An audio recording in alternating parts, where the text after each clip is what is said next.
Alright, I'm back. Took a little break. But anyways, this one I'll be showing you guys how I like to set up a bone ESP. Now you've probably seen most tutorials or GitHub repos out there use what's called the setup bones function, or the equivalent of that in that specific engine to rebuild the bone matrix and grab positions. But since we're an external, we don't really have that convenience. I mean, we could spawn a thread and call setup bones externally to grab those bones, but doing that 128 times per entity times every single zombie on the map would absolutely give us a laggy bone ESP because of the overhead that comes with calling functions externally. So instead, what we're going to have to do is to find something that's called the bone cache. The game engine doesn't really calculate every bone's position every single frame, so it has to store those positions in a cache somewhere in memory and only update that when the skeleton actually moves.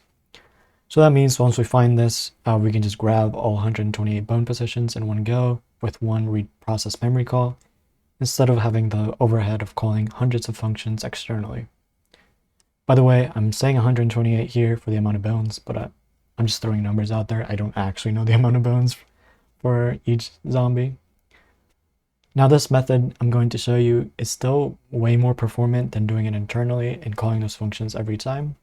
So I personally would still use this way even if my cheat was internal, just because it's that much faster and avoids the detection vector that might come from calling a function. Alright, so let's actually find that bone cache. Now there are a couple ways I've seen this represented in memory. Usually it's just stored individually for each player or entity. So somewhere in the player class or the entity class there should be like an array of bone positions or transformations that we can use.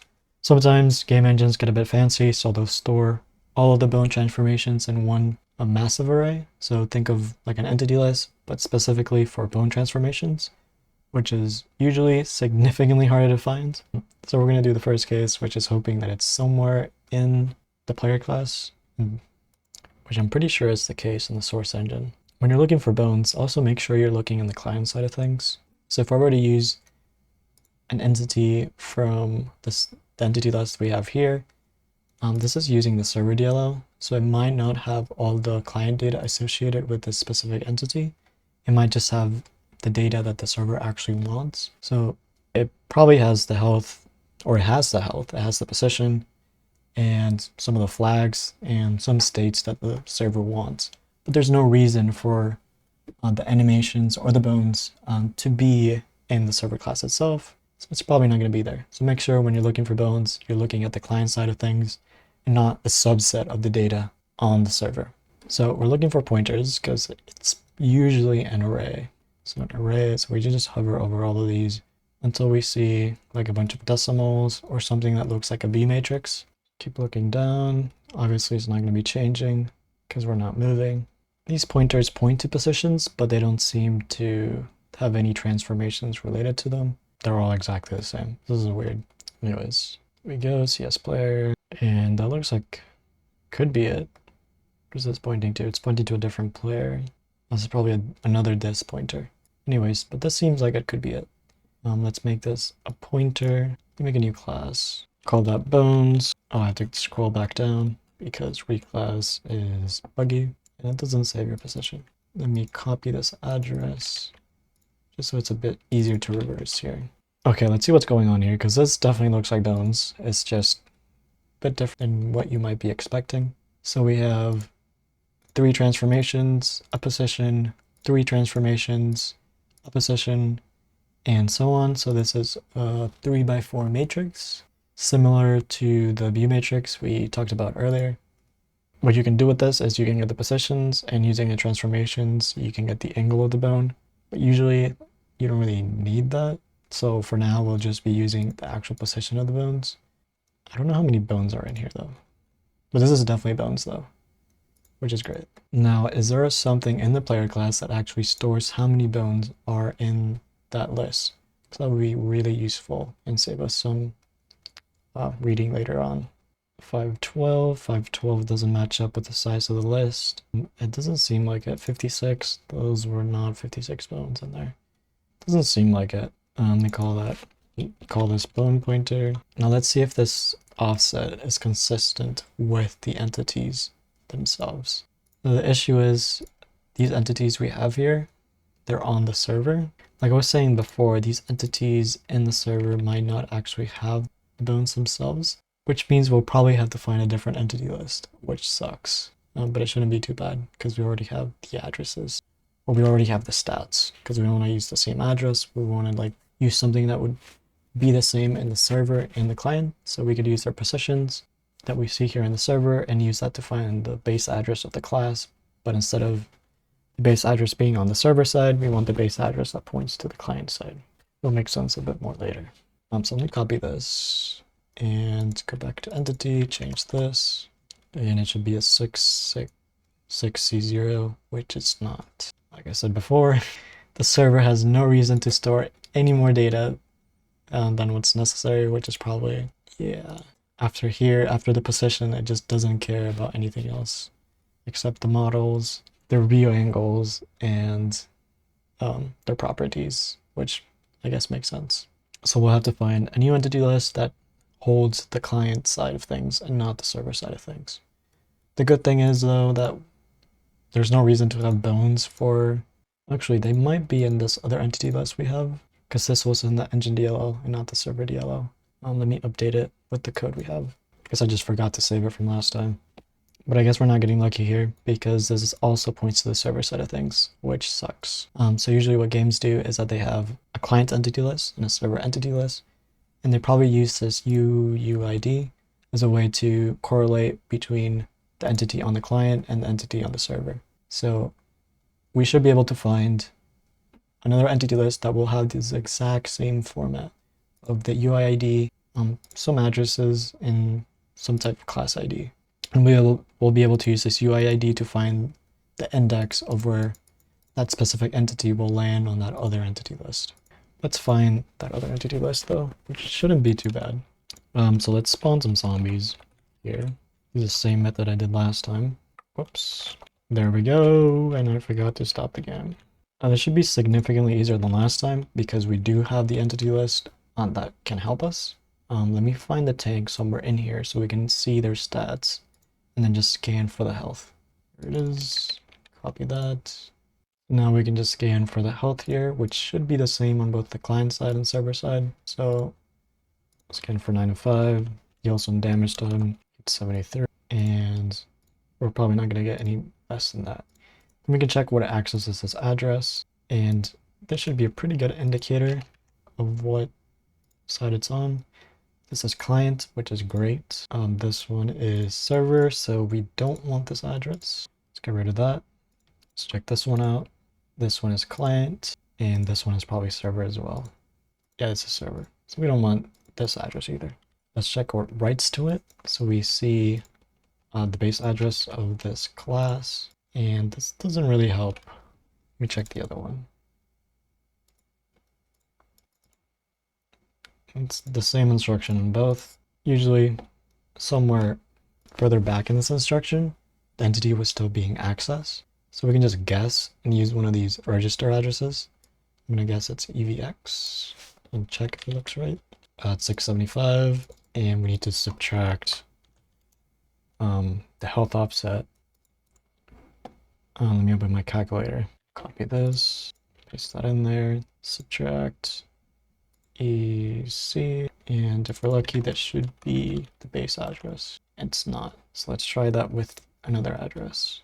Let me try EVX on the other instruction, or the other address, I guess, and paste that in. And also just check here really fast by doing EC here, and that's correct, which is perfect. Let me actually do the math correctly. Okay, so we have 1 tank, which is great. Probably gonna need 3 before we can find an entity list. Oh, let me actually check that the bones are here. If they are, then this will be significantly easier. 6C0, I think that was it. 6C, and there we go, a pointer. We still have bones, which is great. And we mark this as bone pointer. Okay. Add that address, call that tank 1, and I'm gonna do that a couple times just to get all 3 tanks. Pretty sure you guys get the gist of this, but Alright, so I found 3 tanks. Took a couple tries, mostly because I spawned the wrong zombies, but that's alright. So we're gonna use the same method we did last time, which is using the entity list finder. Since it worked last time, there's no reason to try a different thing. So let me attach again, paste these addresses in, and even though I spawned them, even though I mistyped and spawned them like not contagiously, but it should be like 1, 2, 3, 4, 5. Their addresses are completely separated, like they're not contiguous in memory at all, which means we're probably not going to find the entity list with just 32 here. We'll find 1 maybe, but we'll have to increase this significantly. Well, I lied. It's a lot of entity lists to go through, which is great. Let me start with the one that seems the most out of place, which is the bottom one. I'm hoping it's this one. We can make a new class here. Hopefully it's this one. Seems promising already. So what do we have here? We have a pointer to a tank, 2 random pointers, a decimal, which I'm guessing this is the same format as the other entity list, where this is the UUID. So let's double check that real quick. This is a tank and its UID is 13. So let's find the tank somewhere right here. 572, whoops. There should be a 13 somewhere in here. There it is. And it's a tank, which means we'll have to use this UID to basically look up where that entity's equivalent server index is. Let's go back here and make sure we're at the start of the entity list. So let me subtract some bytes. So I want to make sure, okay, so the start should be somewhere around here. Maybe I subtracted a bit too much. Alright, so it took a couple of tries, but I think I found that start of the entity list simply because the first, I guess, entry is the C world or the world itself. So our entity list should start right here instead. And now we have to decipher what these pointers actually point to. I guess we don't really need them, but it'll be nice to know what they actually point to. So this is the start of the entity list instead. We'll have to find a pointer to this. Make a new class, entity list client record, I think is a good name for this. Just so it matches up with our other one. We'll have to change this so it's server record instead, or yeah. So it seems like every 4 bytes, or 12 bytes I mean, a new entity is found. So this client record matches up with the other one. Delete this. The first one was the UUID. The last one was pointer to the entity, which for now I'm just gonna have, actually let's make it a pointer just so we can visualize what's going on. Later on we'll have to change it back to an unsigned integer in the generator code. And it points to an entity. Perfect. So now in our entity list client, we can just call an array. It's an array of class instances. The class that it's pointing to is the client record.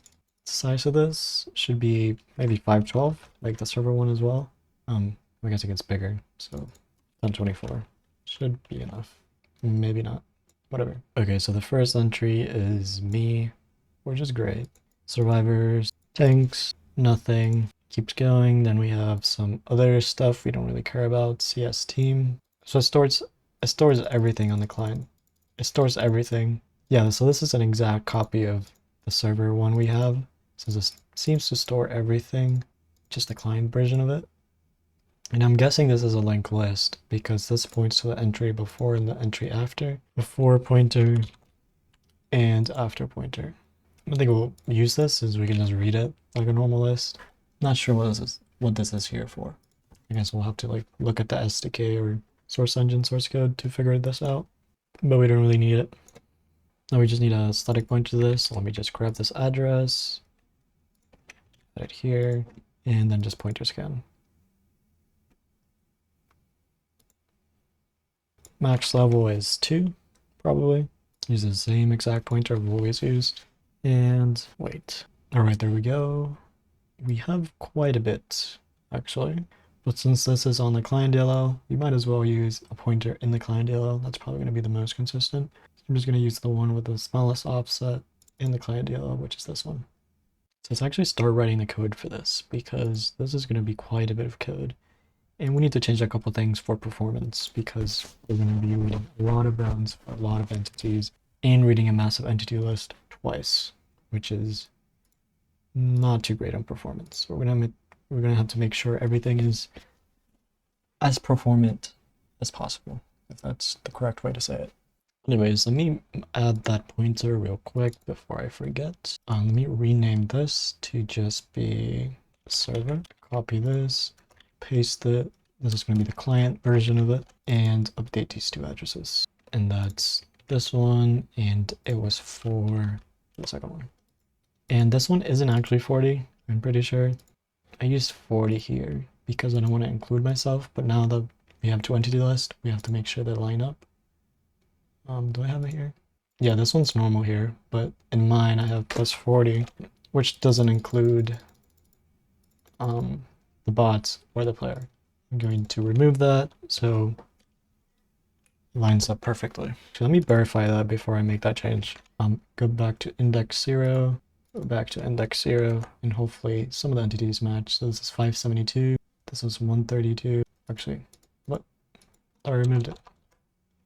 Okay, 572, this is 572, 8884, 884, and let's do something like index 50. They're both 140, they're not both 140. So sometimes they match by index, but I guess some things are not on the server side, or their indexing might be a bit different just because it's a linked list on the client, but not on the server. So basically what we can do is we can check if the UID is matching when we're iterating through the players. If their ID doesn't match, then we just do a lookup on the other entity list just to make sure we grab the right entity data. Because I'm pretty sure the client won't store some things that the server does. Let me go back to index 0, which should be me.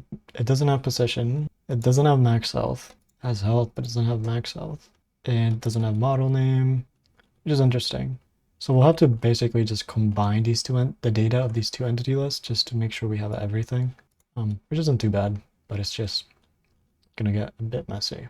Now before we write any of new code, I do want to refactor some things just for performance things now that we have like a better understanding of the entities.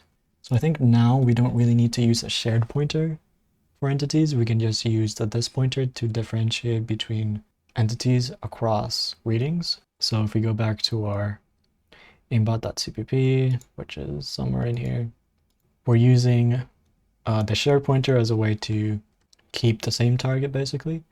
But now we can just use the this pointer instead, so we don't have the overhead of using shared pointers. When you're storing pointers or shared pointers in a vector, every time you iterate through the vector or access it, you're basically jumping to completely different addresses on every single index. When you're using a vector of objects that are instantiated contiguously, you'll be able to use the cache a bit more, so it runs significantly faster. So now that we can just use a pointer or the UID as basically the identifier instead, we can completely avoid this overhead, which means we'll have to change some of these functions, but not too much. If you have the time, I recommend you set up a profiling thing before and after we do this change, and you should see a massive difference on performance. I don't know how easy it is to do on Windows. I've only done profiling on Linux, which is a lot easier, but profiling, this should give you a massive increase once we change this. So instead of a shared pointer, we can just basically change everything to just use an entity instead. Even for the entity wrapper, we don't really need shared pointers for this as well. Mostly just changing the signature of functions. The only function we really have to change is get current target in aimbot. And we need to change this, which isn't too bad. Update this one. Actually, what am I doing? You can do Control F, copy this, paste that in there, and just remove it. And do all open documents. Remove the semicolon just because this will also be passed as a reference. And if we put the semicolon, there's no semicolon in function signatures, so this one will match to all of them. 3 occurrences. It's the same thing for this one. This is one great thing about passing by reference and then using the same name in function signatures. You can easily change the signature of all of them pretty easily. All right, let me update aimbot.cpp to use a different UID now instead of a shared pointer. So this should return a UI32T with the UID. The current target should not be, actually, you can also just Control F for all of this as well. All right, so now we can just replace this get target function to return an integer instead using the UID. What's this entity? We don't need this anymore. This is going to be UUID is equal to 0 as the default value, and replace this. We don't need dereferencing anymore, so we just use the dot operator for all of these. We also want to pass in a new thing as well. Entity reference to closest entity. Closest UID equals entity.uuid, which we haven't added yet. We'll add it later. And it's going to return a UID. Actually, for now, we can just use the this pointer just so we can check that everything works. Either way, I think pointer to this or the UID would work. I need to update the function signature in the H file, which is down here. For the running the aimbot, it's not that big of a change, I think. We don't reset the pointer anymore because it's not a pointer. We can just set the current target equal to 0. This will now be an unsigned int. Again, we don't need to reset the pointer. We just set it to 0. And instead of setting the current target to target, this should be target UUID. And now we need, let's do a static entity target. So I'm using static here because I don't want this to be redefined or added to the stack every single time we call this function. This is basically a global. It's only defined once, but the scope of this is obviously only inside this function. Now we can just replace this with log position. Probably messed up somewhere in here, but I guess we'll see when we test it. I think it's going to work just fine. There we go. We just need to update the items here. Obviously, it's not a pointer anymore. We can just do entity wrapper. We can just copy this, paste it in here. These don't need to be dereferenced anymore, so we don't need the arrow operator. We just use the dot operator. We don't need to delete anything, so we can just continue and remove these brackets, replace all of these. We're using SCD move here, so we avoid copying the wrapper every single time we push back an element into it. This is just transferring the ownership instead, which avoids copying and saves us a lot of bytes. I think, yeah, 728 bytes, which is crazy. Right, so I want to go in here and change some things up because I need to add one more function here, and it's getting a bit crazy with how many overloads we're using. I also want to go in here and change some things up. You know when you look at your code that you wrote like 2 weeks ago and you're like, damn, this is horrible code. And this is what's happening right now. I just want to change the names. I don't know why. Because this one isn't reading an array, it's reading a vector of pointers. So I just want to rename it. That's it. Read pointer vector. And I also want to change, so this is right. This is a vector, not an array. This is actually reading an array. This is reading an array. Perfect. Is this the one we need? We need a read vector now, which we don't have. Yeah. You know what they say? The only good code you write is the code you write today. Even though you would probably write the same exact code if given the same circumstances today, which doesn't make sense. Anyways, we need a read vector call here. Read vector, pretty much copy this. Instead, this is address, and this is going to be a reference, just to make sure. We update that vector. Here, we just basically copy and paste this. And this is going to be a vector instead. We're going to set the bytes read, then we need to resize the vector to the count, or at least be able to store that count. Then we just read it like any other array like we did here before.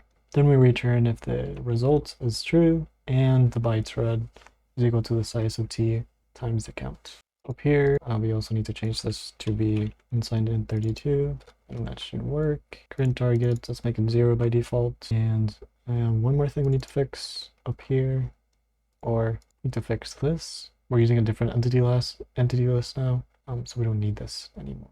Before we do that, let's update our generated code with our offsets. So I'm going to reclass file, where is it? Generate C++ code. We want to update the entity itself that holds the bone pointer, and we want the record as well. And of course, for the client record, we need to replace this And to make it consistent, I'm going to rename this to be basically this, but server instead. Oh, we need a class for the bones. This one, I'm just going to make it manually because it's probably going to be easier than trying to make it a memory class. So basically, we want 8 bytes of padding, a position, which is X, more padding, position, more padding, and position. I'm going to call this bone structure because this is a class we're reading into and not the bone itself. We might have a different bone class to actually store the condensed data. This is just the one we're reading into. And we need 12 bytes of padding, a float for X, a float for Y, and a float for Z, with 12 bytes in between each other. All right, there we go. Now let's actually go into the logic on reading those bones, and then we'll update the ESP. I don't know if I'll probably do like a basic bone ESP in this video, and I'll do a separate video just to make that bone ESP look nice, because this is going to be a lot of guessing and checking, and you'll see what I mean when we actually draw it on the screen. So I'm going to have 2 more constant expressions. Int, we're going to need int for the entity's size, which I'm just going to do 512 for that, and another expression for the max amount of bones, which I'm guessing is going to be 128, but we can decrease this later on. It's better to go over it and then just decrease it than go under and then you don't realize that you're missing stuff. And of course, constant expressions are basically the same thing as a define, but they're typed, and they're defined at compile time. So instead of actually having an integer here, when we compile the code, it's going to replace those offsets with the actual value. It's going to make compilation a bit slower, but it's also going to make it so there's no overhead when calculating those values from an actual variable at runtime. Okay, so we can get rid of this because we're going to have to basically redo our entity list completely. So first, we're going to have a static array of entity list client records. The size is entity size. Again, this is replaced at compile time, which in this case would be 512, and let's call that entity client records. I'm going to make all of that initialized to 0 just to make sure we don't run into any random bytes in there that might mess up our reading. And I'm going to do the same thing for the entity list, server record, and the bone structure. Then we're going to read those arrays that we did before, so the memory handler read array with the client base, the offset entities client, entity client records, and the size itself. And again, I'm making these static so we don't have to redefine them or redeclare them as well every single time we run this function. Because of that, we're going to have to clear them out. So entities.clear, well, this isn't the array, but the entities themselves. We need to reserve the entity's size now to the entity size. And I'm reserving the space here to prevent the vector from resizing every single time we add an entity to it. So normally, whenever you add something to a vector, if it doesn't have enough space, it has to copy that memory over to some other contiguous space of memory that can hold all of those entities or objects in memory. To prevent it from doing that multiple times when we add entities, so maybe it has 16 entities inside it, I'll have to like resize to find a spot that can hold 25 entities, but then when it gets to 25, it has to do that again for 30 and so on. So to prevent the copying of data multiple times whenever you add elements to it, you can just reserve the size so the vector will just find that space in memory where I can store all those entities at once without having to resize, which saves quite a bit of copying and pasting. Now we do need another list here. We're going to make a new bone list, std vector of vector 3s, which are just bone positions basically, and bone list, I guess. And we'll do the same thing where we clear the list and we make sure we have enough space to hold all of those bones. So bone list dot reserve entity size. Now the bone list, I'm resizing it to the entity size because there's going to be a bone list for each entity, and inside that bone list we will have another vector of the actual bones for that specific entity, which reminds me that this should be an std vector of an std vector of vector 3s. Let me explain this again. Each entity will have X amount of bones, which is why we're storing a vector of vector 3s. So maybe the foot bone, the head bone, and then because we have X amount of entities, we need a vector of that. This will make sense when we actually start writing into it, if it doesn't already. I think we need a couple things here. We need a client index. Let's make that 0. We're going to iterate through I equals 0. I is less than entity size, I plus plus. We're going to set client index by default equals to I. So if we go back to our reclass, we notice that in the beginning, the index of the entity list on the client and the index on the entity list on the server matched up for a bit, and then eventually it just stopped working. So by default, we can just assume they're matching, and if they're not matching, we do the lookup function. Before we do that though, actually, I can just have it here though. If not entities dot server records dot entity address, the entity address isn't valid, then we just continue, of course. We had this exact same check down here. I'm only checking for the entity address being valid on the server side because I think the client might do some optimizations where it doesn't like render or store the data of all the clients. So if the client is like half a map away, there's no reason for the client to know about it or to animate it, I guess. But it would still have info from the server itself. And we need to do that check where we check if the entity server records.uid matches the client records UUID. And if it doesn't, we're going to have to do a lookup. And then in here, we're going to check if the client index is equal to that lookup function, which I don't have yet, which I'll just name get client index from server UUID. Now again, I am assuming the server has all the data and the client doesn't because of optimizations. That's usually the case, but whenever we test this, it could be the other way around. In here, we'll pass the entity client records, the entity server records, and the UID on the server side. I'm going to make the function appear. This doesn't need to be in the class itself since it's not accessing anything from the class members. It can just be a static function or a local function. Let me just copy and paste this. Okay, there we go. We got the arguments, and make sure you pass by reference so you don't copy over the array like I almost just did. Especially when you're passing big data types like this, make sure you pass by reference. If you want to make sure they don't get modified, you can pass by constant, which I think I will do actually, even though it doesn't really matter in this case. Then I think I'm just going to do a very basic search. I think technically you could maybe use a map structure for this, but for now, I think a basic for loop iterating through all the entities should be more than enough.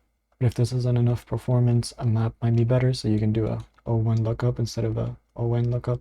Now we just check if the UID matches the server UID. If it does, we return that index. If it doesn't, we'll just return -1, I guess. And down here, return -1 if it doesn't find the index. If client index is equal to -1, we just continue because we weren't able to find the server data on it. So now we're going to be reading the server data or the server entity, however you want to think about it. So entity server data is equal to reading the memory, I guess. Then we're going to check that the entity is something that we actually want to be drawing on the screen. And we're going to do a very heuristic check here. We might need to improve upon this later. I'm not sure. We're basically going to check that the health is not less than 0 and that the flags entity are not less than 0. I think the flags are less than 0 when it's an object. I'm not sure though. If it's not valid, of course we continue. And I'm doing the inverse because otherwise we'll have like 5 if statements like all the way up here. If you just do the inverse, it just makes it so much simpler. Much easier to read as well. Then we're going to kind of combine the data of the two. I'm going to use the client data as the base since it has the most data out of both. And then just copy over the data we want from the server, like the health, the position, and the disk pointer. Because I don't think the local player, the client side didn't have the disk pointer that we could use for the UUID. So let me do those real quick. Okay, so basically I'm just setting the health to the server health, setting the max health to the max health. So anything that the client doesn't have that the server has, I'm updating the client with. It's pretty simple. And now we're going to do the same thing we did before, which is std entities.pushback. And we want to do std move so we don't copy over all that big structure. We just basically change the ownership to the vector itself. Perfect. Now we can actually start reading the bones. We were gonna spell the bone structure with 0 or 0, and that's gonna give us an error because we're probably missing the public thing. There we go. So we're just basically resetting the bone structure back to normal, just to make sure we don't have any leftover bones from the last read we did, or from the last entity. We're going to read that array like we did before, with all the entities. For this, we'll need a new template, or a new function, I guess, because we don't have any read array functions that just take one address. So yeah, we have a read array that takes a normal array. We have read array that takes an SCD array and an array of offsets. So we need one that just takes an SCD array and a normal normal address. I'm just gonna copy and paste this from up here, and it seems right. And here it's gonna be very simple. It's basically the same thing as the read vector. And yeah, it's literally the exact same thing. I think I changed anything except the variable names. Wonder if you can write a template function that could take a vector or an array. Is there like a type that they both inherit from, like an iterable that you can overload? Probably a way you can do it. I don't know if it's worth the effort, but it'd be cool. Then we're gonna have an std vector of vector 3s to bones. We're gonna do bones.reserve again to that max bone size, max bones. We're gonna iterate through the bones. So for auto reference to bone, in that bone structure, if bone.x is equal to 0, or not or, and. So if all three of them are 0, then that means it's not a valid bone, so we might as well not include it in the bone list. Otherwise, we can just push back the bones. We do bones.pushback, in pass bone.x, bone.y, and bone.z. After we add all the bones to the list, we can do bone list pushback std move bones. I think that's everything. Looks fine. So all we have to do is write a function that returns the bone list up here, update the ESP, and then actually look at the bones and connect them together. So we need a getter here. So we have the getter, and make sure we for declare the vector 3. Even though it has no error, it's going to give us an error later. And we can go up here, and we're going to change the signature, which is refactor, change signature, and we can just pass that vector list as an argument as well. And now we can go to our offset handler, or cheat manager, I mean. Look at that. It's so nice. It even puts you a placeholder there, so you know where to place that new argument. And we just pass get bone list. And here we don't have to change much. Comes a dot, so we're not using the reference operator anymore. Up here we do entity that this pointer, or pointer to this, and dot. There we go. And we need the same thing for the item ESP as well.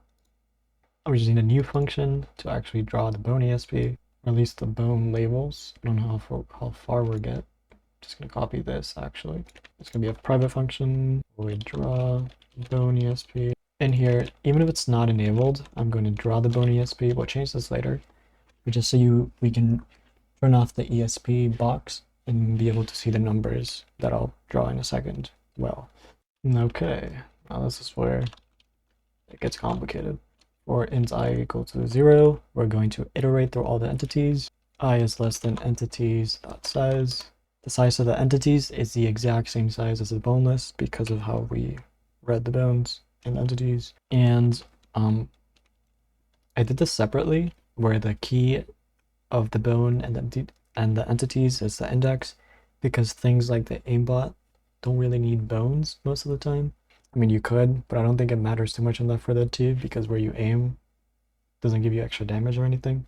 And other things that might benefit from using the entities class might not need the bones, so there's no need to have that extra overhead for those other I guess modules, however you want to call it. So instead, what you do is you basically just put it out of bounds or store it separately and then just use like a common key between those components. Anyways, we're going to set the auto reference to entity to be entities j, not j, I. Do the same thing for the bones. If bones are empty, there's no reason to redraw the bones, so we continue. If the player dot position dot distance dot entity dot position, so if it's too far away, then we just continue as well. We're going to make a new vector that's going to store the points or the bones translated to screen coordinates, and then we're going to use those points later on to connect them. And it's going to be I'm vector 2's. I'm going to reserve that as well to bones.size. Then we're going to have a for loop that's going to iterate through the bones in that bone list. So for int I is, or for int bone index, just to make it a bit clear, bone index is less than bones.size I++. We're going to get the reference to the vector 3, bone equals to bones I. We're going to get the screen position of that. Then we're going to do the same thing we did before, where we add the offset of the window and check if the bone is behind the screen. Then simply we're just going to push back that I'm vector 2. And then for now, we're going to have draw a center text. That's going to have the index or the bone index, so we know how to connect the bones, which hopefully doesn't differ too much across entities. Otherwise, I'm going to be here a while labeling all of them. So std to string of x, screen position. I'll just copy over what I have from the ESP. And since I know there's going to be a lot of bones and a lot of text on a small amount of space, I'm going to scale the text even smaller. I think it usually needs a lot, so I'm going to do 8. Sometimes I have to do 16 or 32, depending on how many bones it has. Hopefully that's good. I'm going to build this, and hopefully there's no crazy issues I have to worry about. Not a crazy issue. All right, so there we go. Seems to be working. Let me disable the ESP so we can see the numbers correctly. Some of the entities might not be rendered because I did do NV_stop1, which stops the engine, I guess. So I'm guessing that's why some of the zombies aren't being drawn, but it seems to be working pretty well. We still have to do some error checking for the bones because there's no reason for bones to be, off in the sky.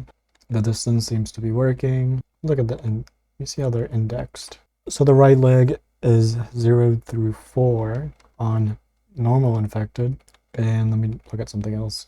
Left hand is 23 to 27. I want to check if all the entities share the same bone indices, because otherwise it's going to be really annoying to have to make different drawing depending on the entity itself. Where is that guy?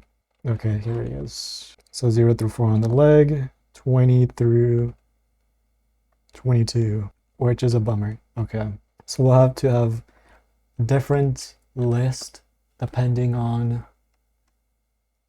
or a different way of drawing, which the way we're going to implement it is a list of indices to connect depending on the entity, which is going to be a hell of a pain. I'm stuck on the ground. So what are these random bone indices? Where do they come from? I guess some objects might have bones, or not bones specifically, but rigging. And I think weapons also have rigging. Some entities aren't being rendered. I wonder if yeah, it's just because I have NV_stop1. As soon as I updated, this guy had bones, and now that I did NV_stop1, he doesn't have bones. Okay, let me think about how I want to do this. The targeting thing still works, which is great. It's still highlighting blue, so the aimbot is still smoothing, so our logic with the UUID works perfectly fine, which is great. So all we need to do is find a way to connect the bones. Let me draw up a diagram to illustrate what I'm thinking. All right, so this is a plan. We're going to use a list or a vector of indices that we want to connect. So for example, for the right leg, I want to connect the torso bone, I guess, to this one, and then from 1 to 2. So then I connect 1 to 2, 3 to 2 to 3, and 3 to 4. And then for the left leg, torso, arm right, arm left, and the head. Now I think from what I saw, the right leg and the right arm usually match up pretty well. Could be completely wrong on that. But everything else is completely different by entity, which is a pain. So I'm gonna have to do this for all the entities that I can remember by spawning them in and looking at their numbers. I don't think I'll include this because this is just like basic. Like everyone can do this. You guys don't need me to show you that. But I will show you the code for connecting the lines, which I'm gonna do right now. We're getting the zombie type.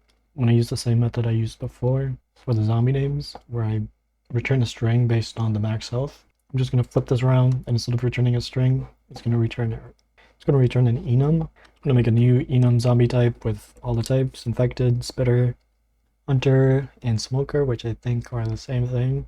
Hopefully, I mean they're the same thing. They have the same max health, so hopefully they have the same bones. I doubt it. And then there's the jockey, the charger, the witch, the tank, and I think that might be best in one. And then I'll just have like an unknown category. So now that I have that, I can go to entity, zombie type, get zombie type. Back in ESP.cpp, we'll need a function to connect those lines. This function can be static. This video is definitely gonna have a part 2 because I'm not sure how long this video is gonna be based on the recording length. I don't know how much of this I will keep in. But either way, I'll still have a part 2 just because I want to have a video just on making the bones themselves look nice and make it so it's not just lines connecting bones. Maybe use those angles we saw in the transformation vector, which for now I'm just ignoring for simplicity, just to make sure everything works before I try to make it fancy. For the draw bone chain, we're going to pass a constant std vector reference to those points that we made earlier. Those points down here. Std vector, what I like to call a chain, which is the points that we want to connect together. Then we want a color. Yeah, I'm going to make this function static.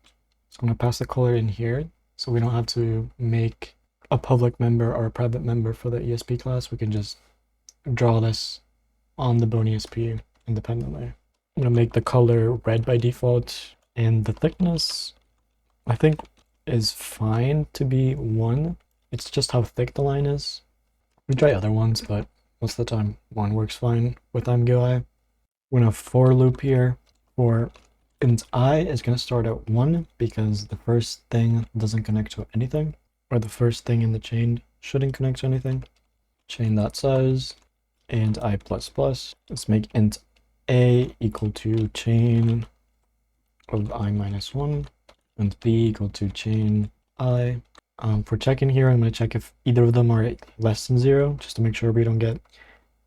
Actually, instead of using an if, we can just use an assert here, because this is on the programmer, not on anything that's going to change at runtime. It's most likely something you would change when you're drawing or setting up the bones. So I can just copy this. And then the message we're going to send is index out of bones. These asserts will only work in debug mode. If you ever want to turn off your asserts, you can just do define and debug, and that will turn off the asserts. Anyways, then we'll check. This one will actually be a runtime check. If A is bigger than equal to points.size, or B is bigger than equal to points.size, we continue. We don't want to get an out of bounds here as well. Then we're going to calculate the distance. This will hopefully get rid of those points in the sky that point to nothing. So float distance, we're going to have to do the square root here. We can't use the distance function because we're using an m vector too here, not the vector in the gm.h. So std pal of points a dot x minus points b, and so on. If the distance of those 2 points is bigger than 100, maybe not 100, bigger than 200, so it covers more than 200 pixels on your screen, and that probably isn't an enemy, and it's probably bugging out somehow. So we're just going to continue. Then we're actually going to draw the line. So MGUI, get background, draw list, add line. Later on, we might use something different, and then use those points with the thickness and colors. And this should be 32.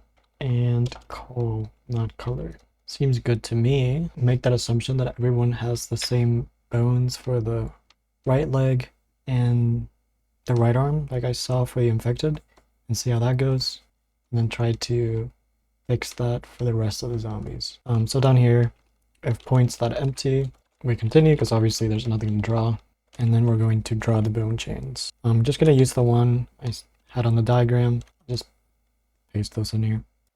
Okay, so hopefully when I run this, it should work for all the zombie types, at least those 4 things. I messed up my assert up here, it should be backwards because I'm not flipping it to continue. So this is making sure that if A is not bigger than equal to 0 and B is not bigger than equal to 0, then it throws an error. And I'm putting parentheses here because the message should be after these 2 have passed. There's also a way that you can have it using a comma, but I don't remember the exact formatting for that. There we go. I can already see some issues, but how are my lines? That's all I need to, okay. Let me turn off the ESP.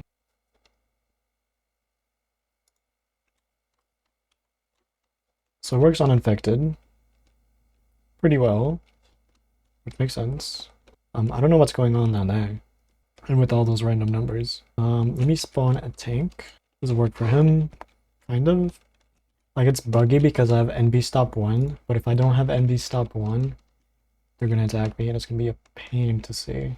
I guess some error checking we're doing is not working too well on some zombie types, but it should be pretty minor. The bones themselves work fine. I'll just have to index them correctly for each individual zombie type. Wait a minute. I need to look at this guy before he bugs out. Oh, this is gonna be rough. Where is his head supposed to be? Would I count 7 as the head? Or 6? I don't think I'm gonna do the head bone yet, because that one's a bit harder to do. I'm definitely gonna do that for next video. But then I'll get the zombie type, get zombie type, and then for now, I'm just gonna do the infected one, and then in the next video, I'll do the other types, because it's gonna take a while. And I also need to figure out why we have random lines across the screen.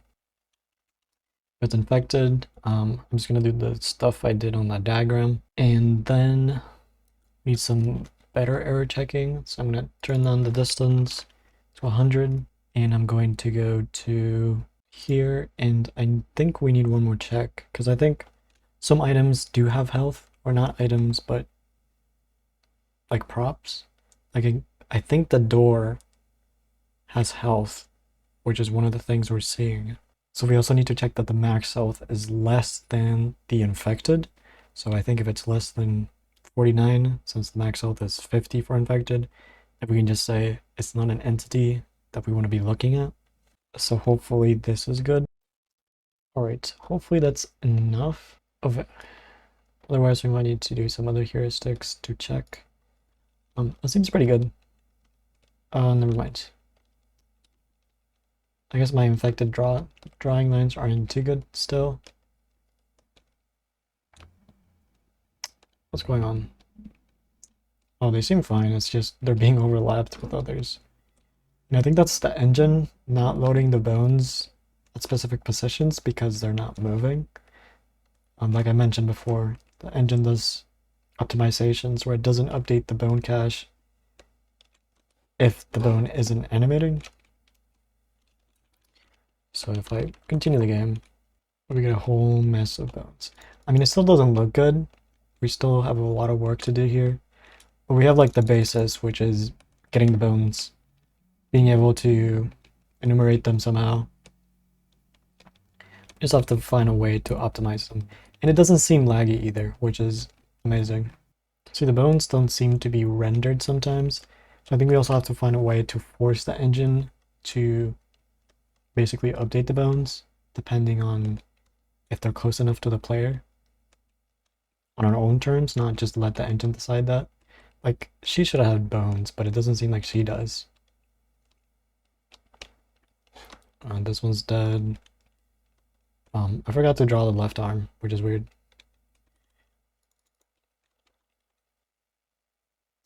I don't know what that other zombie type is, because I'm pretty sure that's infected, but it's not being drawn. Maybe they have a different health that's not 50 and they're being considered unknown entities. Let me make sure that's not the case. Alright, so I went ahead and added this check that basically just checks that it's not 0. Any of the points are not 0. And that seemed to fix most of the issues. I think the only issue we need to fix now is to figure out how to force the engine to update the cache for even bones that aren't being animated, just so we can use them, like this guy right here. It's a bit laggy because the engine thinks that we're not seeing him, so there's no reason to animate him as smoothly as possible. And that's why you see some visual artifacts until I get closer and they just disappear. Like I open this door, I get close to him, the visual artifact is gone. Same with this thing as well. And then he just disappears, which is interesting. But when they're close, it works perfectly. So we have to figure out a workaround. I'm gonna leave that for next video though, since that seems like a thing that will take a while, and this video is already pretty long. Yeah, it works super well when they're close. When they're far away, it's like stretchy, which is weird. So I guess maybe some bones aren't updated. Maybe the legs don't get updated as much as the upper body, because I don't see any issues with the upper body. Or maybe specific bones like in the feet. That seems like the last. Maybe if I remove that last bone, it works perfectly. Anyways, give me some suggestions on what kind of visuals you guys would like for the ESP. If you have any specific things you would like me to implement for the Left 4 Dead 2 cheats. I mean, I have some things planned still, but it's good to know what you guys want. But anyways, that's gonna be it for this one. Peace.